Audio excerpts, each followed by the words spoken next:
যে তোমাদের এই গল্পটা কখন চিন্তা করলে যে এটা বলবে, বা যখন এটা নিয়ে কাজ করা শুরু করেছো সেই সময়টা কেমন ছিল তোমাদের মধ্যে? তুমি যেহেতু ডিরেক্টরিয়াল পেছনের ব্যাপারটা নিয়েও খুব ইনভলভ ছিলে আসলে শুরু থেকে। সো আমাদের প্রথম যখন ফারুকী ভাইয়ের সাথে মিটিং হয়, উই গট দ্য আউটলাইন, আর তখন থেকে উই ওয়ার এক্সাইটেড, কারণ এরকম গল্প তো ফার্স্টলি এরকম মেসেজ নিয়ে তো গল্প হয় নাই, আর সেকেন্ডলি একজন যে প্লাস সাইজ প্রোটাগনিস্ট থাকবে এইটা আমি যাই না, আমার রিসার্চ অনুযায়ী তো আমি এরকম কোনো গল্পের, আমরা কিন্তু এটা করি যখন আমরা স্ক্রিপ্টিং করি, রেফারেন্স খুঁজি যে কি কি আছে। হ্যাঁ, ইন্ডিয়াতেও দেখেছি খুব কম হয়েছে, যেমন দাম লাগাকে হাইসা বলো বা শানদারের একটা ছোট্ট প্লট ছিল, আর এটার কম্প্যারিজন কিন্তু অনেক মানুষ টানছে, ভাবছে যেটা কপি। রিসেন্টলি একটা হয়েছে, শুভশ্রী অ্যাক্টিং করেছে।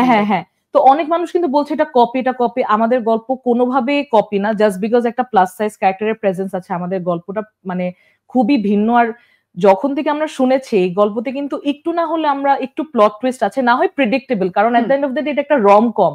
রমকম মানেই কিন্তু যে মিল হবে, এটা লাইট হবে, এক্স্যাক্টলি। এটা কোনো মিস্ট্রি না যে তোমার মাথা উড়ে যাবে, এমন কোনো প্লট টুইস্ট নাই। অফকোর্স এটা হালকা predictable, it's about love, it's about romance, আর যেটা তুমি বললা যে সোশ্যাল মেসেজও আছে। সো এটা শোনার পর থেকে উই ওয়ার ভেরি এক্সাইটেড, কারণ আমাকে তুমি যেমন দেখো যে আমি যেরকম মানুষ, আমার কিন্তু গল্প এরকম পছন্দ, আমার ডার্ক মিস্ট্রি থ্রিলার আমি দেখিও না, আমার পছন্দ না।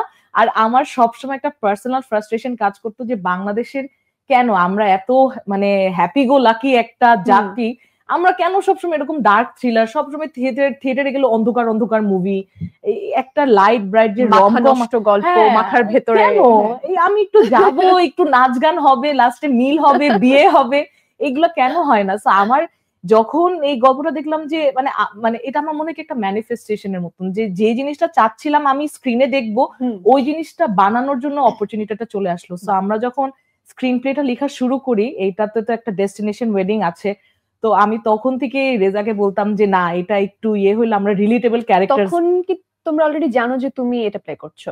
হ্যাঁ, ততদিনে ওইটা ডিসাইডেড হয়ে গিয়েছিল। আর এটা ইনফ্যাক্ট ফারুকী ভাই ফার্স্ট যে মিটিংটা করে আমাদেরকে ন্যারেট করে তখনই বলে যে কারিনা তুমি একটু দেখো না, তুমি যদি এটা প্লে করো ভালো হতে পারে। তোমার চেয়ে এরকম একটা গল্পের জন্য ভালো চয়েস আর কেউই হতে পারতো না, বিকজ তোমার অ্যাক্টিং দুর্দান্ত।